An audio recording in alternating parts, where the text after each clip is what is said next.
Magandang hapon mga kabonsai. Welcome back uli sa ating channel.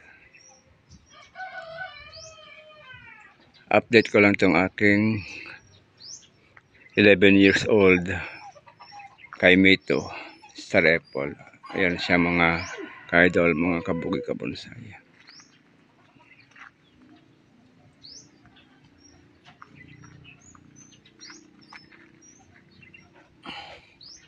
Matagal na din natin, 4 years yata magmula nung na-upload ko to. Ayan. Nasa YouTube channel na natin yan mga kabonsai, mga ka-idol. Ayan. Matanda na yung puno niya. Labas na yung ugat sa ibaba. Ayan.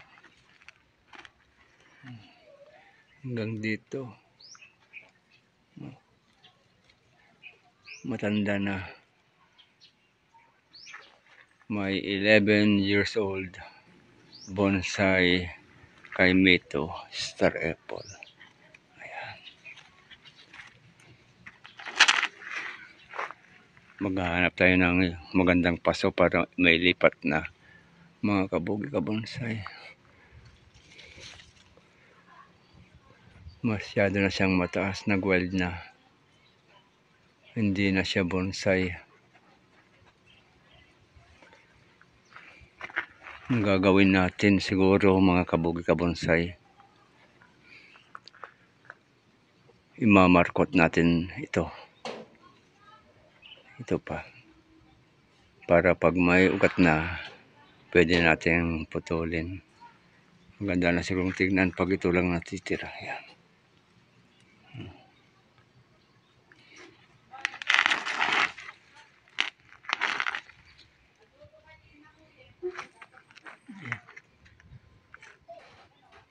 Mga 130 siguro ang taas niyan. 1 meter and 30, 1.30. Sabagay bonsai pa rin yun pag kahit yung 1.5 bonsai pa rin yan mga ka-idol, mga kabonsai.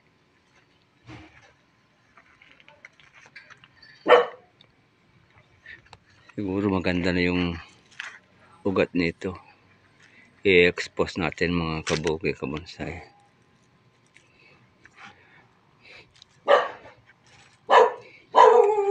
Maghanap pa tayo ng magandang paso. Ang gagawin muna natin ay mamarkot muna natin yun. Mga 1 month siguro magkakaroon na siya ng ugat. Dalawang materials na yan. Pag nagkaroon siya ng ugat, pwede natin putulin. May bonsai na agad tayong dalawa. Ayan.